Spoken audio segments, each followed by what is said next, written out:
Rebecca Cardellone, in a well-intentioned effort to explore her family history, purchased DNA testing kits as Christmas gifts for her parents.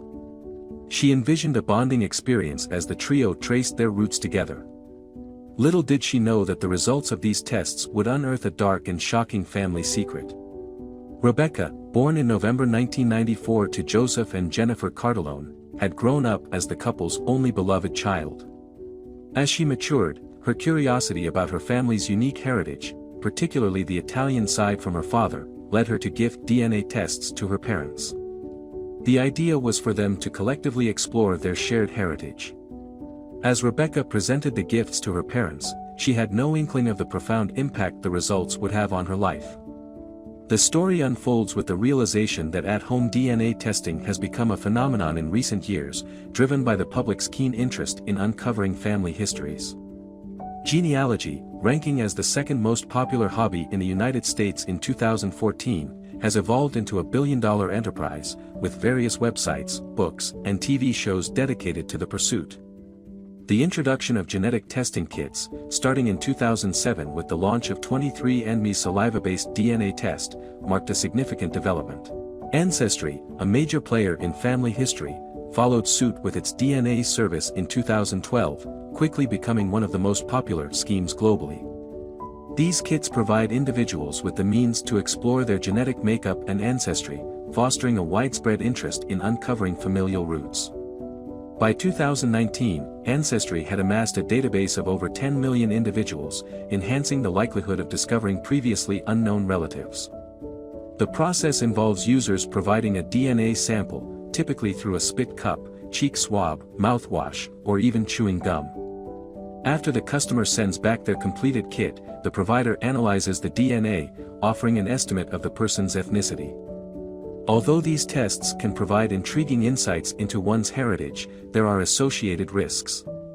With the surge in popularity of DNA genealogy testing, occasional horror stories have surfaced. Instances exist where individuals received incorrect results, while others made life-altering discoveries. Despite the generally reliable equipment used in DNA analysis, the revelations themselves may prove shocking. For instance, a man shared online that he had unwittingly been in a relationship with his half-sister. Both born through IVF and sperm donation, the couple hoped to learn more about their paternal heritage. The girlfriend gifted them both DNA tests for Christmas. However, when the results arrived, they discovered they were half-siblings who shared the same father. The man expressed his astonishment online, revealing his traumatized mental state. Similar stories abound online, revealing the harsh realities of parentage. In 2018, The Guardian recounted Michelle's story, who learned that the man she believed to be her father was not her biological parent. Before the DNA analysis, Michelle had traced her supposed father's bloodline back to the 1600s. The results, however, contradicted her findings, indicating she was approximately half Italian. Perplexed, Michelle sought answers from her family. While her mother professed ignorance about the Italian ancestry, another family member seemed more informed. The Ancestry database suggested that Michelle had first cousins with an Italian surname in her hometown of Syracuse, New York. Michelle's aunt was able to corroborate the connection, unveiling a surprising family link. When Michelle's mom was 18, she had a prom date with the same last name as the cousins in Syracuse. Although the man sadly passed away, it seemed likely that he was Michelle's biological father. Genealogist Debbie Kennett noted that Michelle's experience is not uncommon, stating that DNA testing can unearth hidden secrets from the past. Kennett explained that when people receive unexpected findings, they may initially distrust the science, emphasizing that DNA alone can only reveal so much without contextual family information. In response to such cases, Catherine Sinclair initiated the NPE Friends Facebook group in 2017.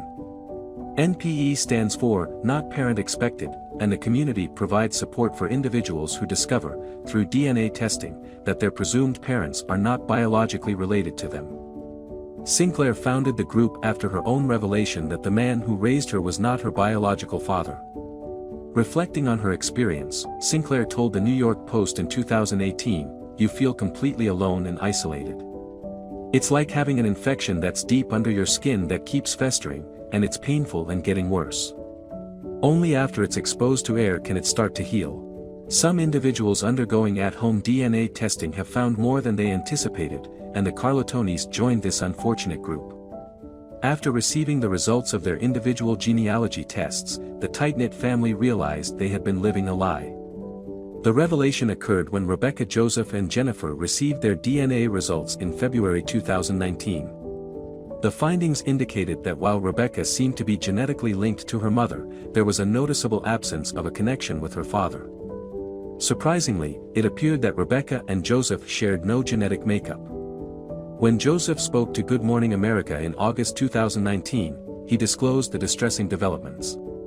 Joseph recounted, "When we looked at the results, what we immediately noticed was that there were no traces of Italian DNA in Rebecca's results at all, and her DNA matched my wife's pretty closely." Initially, Joseph suspected a mistake in the DNA results and contacted the testing company. However, after the company explained the testing process, Joseph began to consider the possibility that he and Rebecca might not be biologically related. To unravel the mystery, Joseph and Rebecca underwent a paternity test together.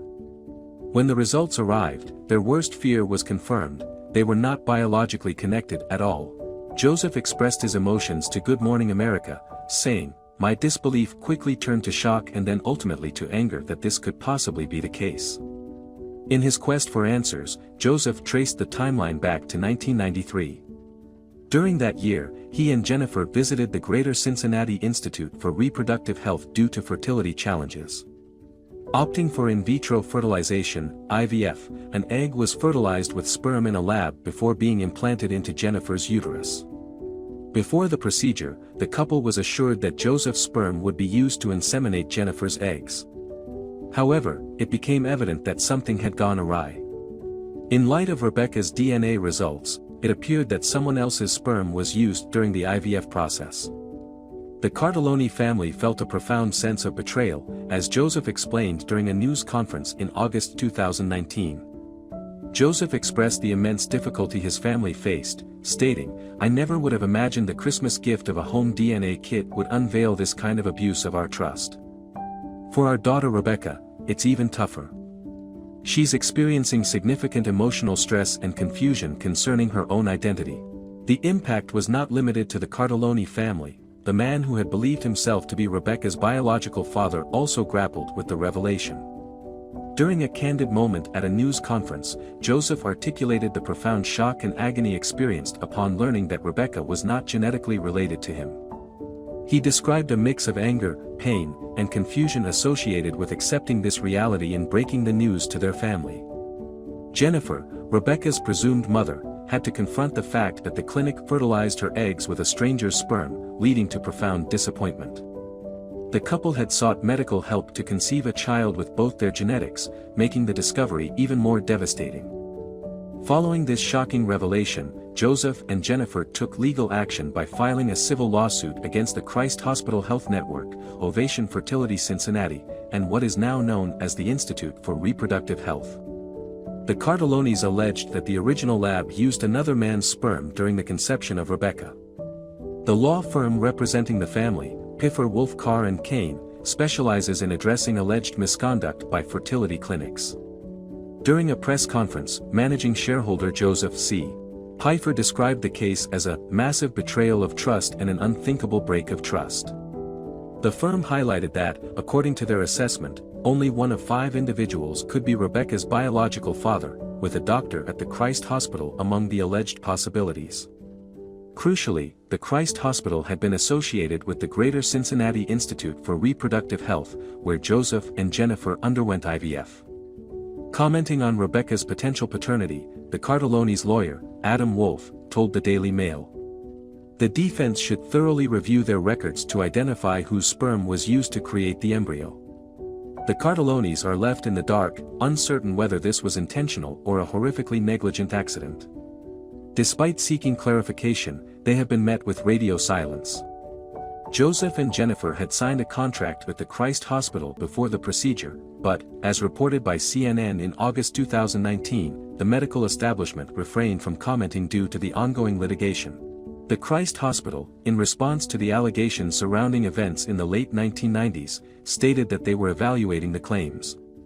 On the other hand, the Institute for Reproductive Health, affiliated with the Christ Hospital, asserted it hadn't been in operation in 1994, suggesting any potential error rested with the Christ Hospital's former lab attorney Adam Wolf, representing the Cartellonis, claimed that the lab director and doctor from the original Greater Cincinnati Institute were now at the Institute for Reproductive Health. However, these individuals were not named as defendants in the lawsuit, which alleges negligence and breach of contract. The lawsuit also contends that Jennifer was a victim of battery, having not agreed to have her embryo fertilized by a stranger. Seeking financial compensation, the Cartellonis have requested the name of Rebecca's biological father, along with his medical history. They are also curious whether Joseph's sperm was used elsewhere. Attorney Wolf, in August 2019, emphasized the need for changes in the fertility industry in the United States, advocating for mandatory facility inspections, consequences for facility mishaps, and certification requirements for fertility clinics. The legal proceedings of the Cartelloni suit are ongoing, with a potential lengthy journey ahead to uncover the truth. In the meantime, Rebecca is left to ponder her identity and the possibility of unknown biological relatives, discoveries made possible through an at-home DNA test. Then is the second story. Let's expect what will happen. Here is a compilation of the most intriguing comments we've received in the past 5 days. Feel free to join the conversation by leaving a constructive and positive comment below. The current discussion revolves around a unique Christmas mystery involving a mother who mysteriously disappears every year before the holiday. Read on to uncover the incredible reason behind her annual vanishing act. Mom disappears every time before Christmas. Sounds like the plot of a holiday movie. Can't wait to hear the incredible reason behind it. Christmas holds a special place in everyone's heart. The anticipation of family gatherings and magical moments. But what's the secret behind this mother's mysterious tradition? I'm hooked. Highland, Illinois seems like an idyllic setting for a Christmas story. I'm curious to see how the little boy, John, unravels the mystery behind his mother's annual disappearance. The joy of Christmas mixed with a dash of mystery. This story has me intrigued. I wonder if little John's curiosity will lead to a heartwarming revelation. Christmas lights, gifts, and a curious child on a mission to uncover a family secret, count me in. Excited to see how this holiday tale unfolds. Christmas mysteries are my favorite. Can't wait to learn the truth behind the mother's mysterious 3-hour disappearance. The suspense is killing me. Childhood curiosity and Christmas magic, what a combination. I'm eager to find out the surprising discovery that leaves John baffled. The suspense is building. Christmas morning held a special charm for young John, who eagerly woke up before his alarm, anticipating the joy of discovering the gifts his parents had prepared for him. However, amidst the festive cheer, a mysterious ritual puzzled John throughout his childhood and into his adult years. Every Christmas Eve day, without fail, John's mother would disappear for about 3 hours. This enigmatic tradition persisted since John could remember, sparking his curiosity as he grew older. Initially dismissive, John began questioning his mother about her annual vanishing act, only to receive different excuses each time. Despite knowing his mother's kindness, John couldn't help but wonder about the truth behind her unexplained absences. As the years passed, John evolved into a writer and teacher, embarking on global travels to promote his books. Despite his worldly adventures, he always returned home for Christmas. After settling down in Mississippi and dedicating 30 years to teaching, he transitioned to become a consultant for the Gateway Writing Project, GWP, supported by the University of Missouri-St. Louis. This project aimed to assist both teachers and students in reading and writing projects, aligning with John's newfound calling. In addition to his educational pursuits, John contributed to A Straight Up magazine, focusing on music, art, and cultural news in Belleville, Illinois. This provided him with a creative outlet, allowing him to express his ideas across various genres. Driven by his creativity, John embarked on a unique literary endeavor, crafting a series of books titled 99 Words. Each book comprised 99 stories, each containing precisely 99 words. John described this series as a lesson in word economy, encouraging people to express their feelings concisely. Amidst John's diverse career, the mystery of his mother's annual disappearance lingered, leaving him to wonder if he would ever uncover the truth behind this Christmas enigma. John gained significant recognition in his field, earning admiration from all around. Those involved in collaborative projects with him, including the Carlinville Writers Guild facilitators, expressed pride in his achievements. Robin, an enthusiast of his works, consistently praised John, emphasizing his ability to infuse humor into everything and showcasing a remarkable imagination. While commending him, she particularly highlighted the remarkable series, 99 Words, which garnered immense respect from John's friends and colleagues. She conveyed that John crafted not only hilarious but also absurd and poignant stories for 99 Words. The admiration and pride for him were palpable in her words. Behind every triumph lies a source of constant motivation and belief. For John, that source was none other than his dear mother. He fondly reminisced about the times she narrated stories during their summer trips, igniting in him the passion to become a writer. Reflecting on those moments, he shared, "I'd take my mom on trips in the summer, and she'd tell me stories." He attempted to record them but encountered resistance, as his mother would clam up the moment he pulled out a recorder. Sue, an affable person with a penchant for helping others, was known for hosting delightful parties for her extensive circle of friends. Despite her vibrant social life, a mystery surrounded her annual Christmas Eve disappearances. Even her husband remained perplexed by this peculiar behavior. When John inquired about his mother's whereabouts, his father would respond with uncertainty, suggesting she might be out shopping. However, John contested this explanation, pointing out that his mother completed her gift shopping before Thanksgiving. Thus, while Sue was known for her warmth and sociability, a veil of secrecy surrounded her Christmas Eve activities, leaving her family and friends puzzled for several years. After numerous attempts over the years to uncover the true reason behind his mother's annual disappearance, the family eventually conceded and embraced the notion that she simply went shopping for last-minute gifts and sweets. However, upon her return, she consistently lamented her inability to find suitable presents. The mystery deepened, leaving the family wondering what she was truly concealing, and the central question lingered, why? As John matured, his inquisitiveness intensified with each passing year. Despite his mother's awareness that her family doubted her shopping explanation, she persisted in disappearing for a few hours every Christmas. Even in the face of growing suspicion, she continued this tradition. John couldn't fathom why she didn't stop, and as the years went by, his concern for his mother's well-being heightened. Year after year, John wished his mother would confide in him, but he struggled with initiating the conversation. He acknowledged the slim chances of her revealing the truth after safeguarding it for so long. This particular year held significance for John, as he endeavored to have his stories published in Chicken Soup for the Soul. Many writers aspire to see their stories featured in this esteemed collection, considering it a great honor. John was no exception to this aspiration. Despite the ticking clock, John found himself unable to muster the courage to broach the burning question that had tormented him for years.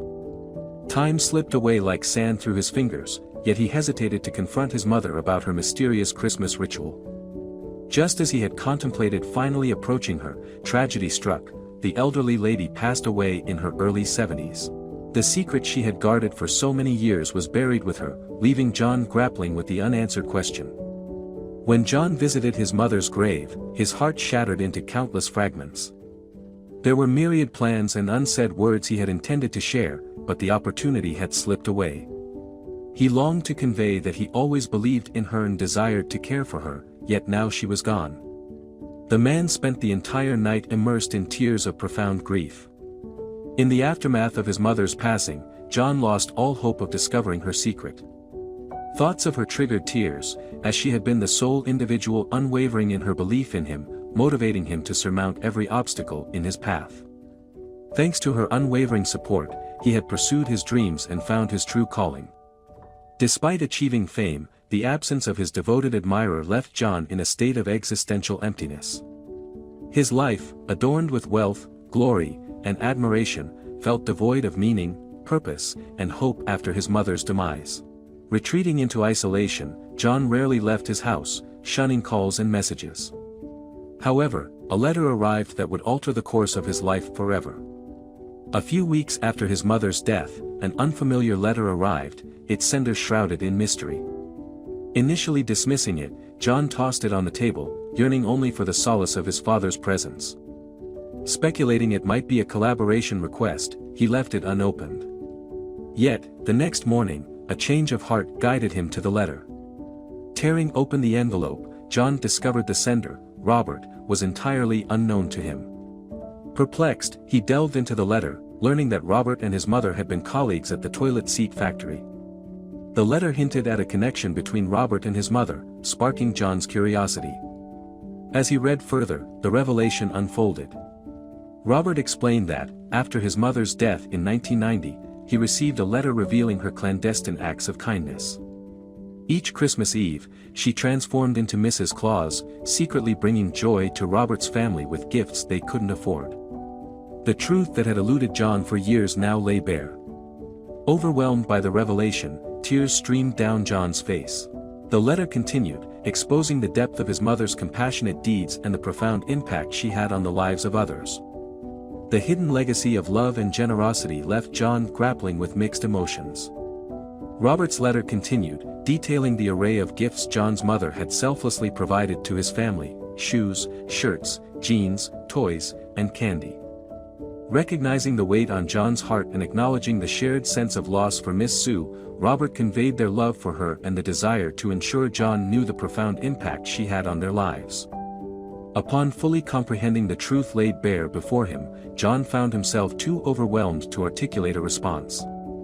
The revelation disclosed that his mother had assumed the role of Mrs. Claus, spreading cheer and happiness among children. The scattered pieces of the puzzle now seamlessly fit together, deepening John's respect for her.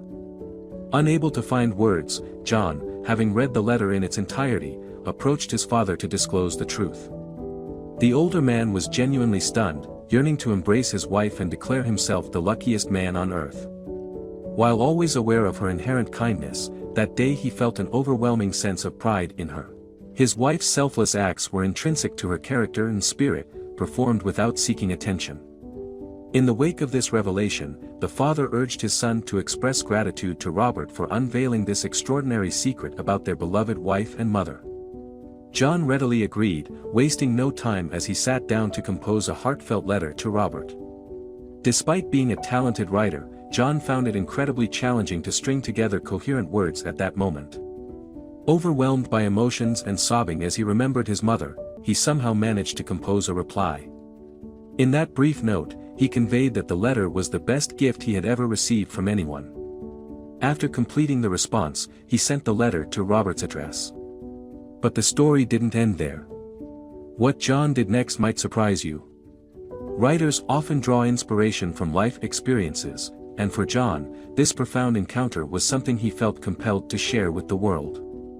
That night, unable to close his eyes, John's mind was brimming with thoughts that he urgently needed to put on paper. The story that unfolded wasn't just a narrative, it was a reservoir of pure emotion that he was determined to share with anyone who would read it. John aimed to immortalize Sue's kind actions into something timeless. Finally, in 2016, John received an invitation to submit a story for the Christmas edition of Chicken Soup for the Soul, The Joy of Christmas. Overjoyed at the recognition of his hard work, John felt like he was over the moon. He believed the invitation was a gift from God on Christmas, a nod to his mother's good deeds. Amy Newmark, a publisher and editor-in-chief, was captivated by John's story upon reading it for the first time. John was well aware that countless writers harbored dreams of being published, so he considered himself extremely fortunate to be invited to contribute to the Christmas edition. It was the realization of his biggest dream. Before delving into the story about his mother, John aspired to be featured in Chicken Soup for the Soul to gain fame and financial success. This time, he wasn't driven by the allure of glory or the myriad opportunities that awaited him. His primary motivation was to convey to the world that good actions are never in vain. Just like the timeless act of making others a bit happier, John believed that this message never goes out of style. Fortunately, he successfully carried out this mission.